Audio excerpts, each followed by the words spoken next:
அப்ப பலரும் கேட்டாங்க, இது திராவிடர் கழகத்துக்கு ஏன் தமிழர் கழகம்னு பேர் வைக்க கூடாதா? அவர் என்ன சொல்றாரு அப்படின்னா, தமிழன் என்பவன் சாதியாலும் மதமாவும் பிரிஞ்சிருக்கான்.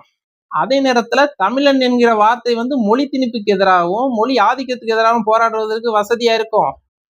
அதற்கெல்லாம் மேல இங்க இருக்கக்கூடிய ஆரிய திணிப்பையும் மத பழமைவாதங்களையும் இங்க இருக்கக்கூடிய சாதியை எதிர்த்து போராடணும்னா அதை தாண்டிய ஒரு வார்த்தை இங்க தேவைப்படுது.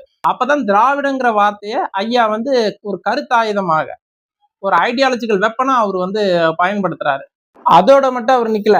கடைசியா என்ன சொல்றாருன்னா, இதுக்கு திராவிடர் கட்சின்னு பேர் வைக்கணும், இல்லைன்னா சூத்திர கட்சின்னு தான் எனக்கு பேர் வைக்கணும் அப்படிங்கிறாரு. இன்னைக்கு நம்மள தமிழன்லாம் எவனும் சொல்லல.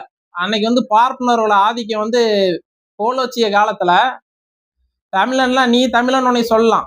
இன்னைக்கும் நான் தமிழன்டானா எவன் ஒருத்தனை தமிழன்னு பாக்குறான்?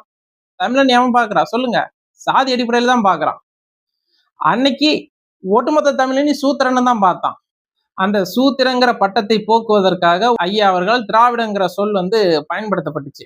திராவிடருங்கிறது ஒரு இனச்சொல்லாக இருந்து அதை பின்னாட்களில் சுயமரியாதை கொண்ட சமத்துவ மனிதர் அப்படிங்கிற அந்த வார்த்தைக்கு ஒரு அடையாளம் கொடுத்தார். உடனே கேட்கலாம், மலையாளி தன்னை மலையாளின்னு தானே சொல்லிக்கிறான், அவனை தன்னை திராவிடன் நான் சொல்லிக்கிறான், அவன் தெலுங்கன் தன்னை தெலுங்கன் தானே சொல்லிக்கிறான், திராவிடன் நான் சொல்லிக்கிறான். அங்க ஏன் அப்படி யாரும் சொல்லிக்கிறது இல்லைன்னா, அங்க பெரியார் இல்ல, இங்க பெரியார் இருந்தார். திராவிடங்கிற அந்த ஒரு இனத்திற்கான பேரை ஒரு சீர்திருத்த இயக்கமாக சமூக நீதி இயக்கமாக யாரும் மாத்துறதுக்கான பெருந்தலைவர்கள் அங்க இல்ல, இங்க இருந்தாங்க. அதுதான் வித்தியாசம். திராவிடங்கிற வார்த்தை இனத்தை குறிக்கிறதுக்காக இங்க இருக்கவங்க யாரும் சொல்லிக்கிறது இல்லை. அவங்கெல்லாம் தான் இனத்தை எம்ப்ரேஸ் பண்ணிலாம் அவங்க அதை சொல்ல, இன ரீதியா சொல்லல. அது பிராமணியத்திற்கு எதிரான ஒரு கருத்தியல் நிலைப்பாடு. அது பகுத்தறிவுக்கான ஒரு கருத்தியல் ஆயுதம். அதுதான் ரொம்ப கசப்பா இருக்குது இன்னைக்கு திராவிடன்னு சொல்றது. ஏன்னா நம்ம முழுங்கியிருக்க கடப்பாறை அப்படிப்பட்ட கடப்பாறை.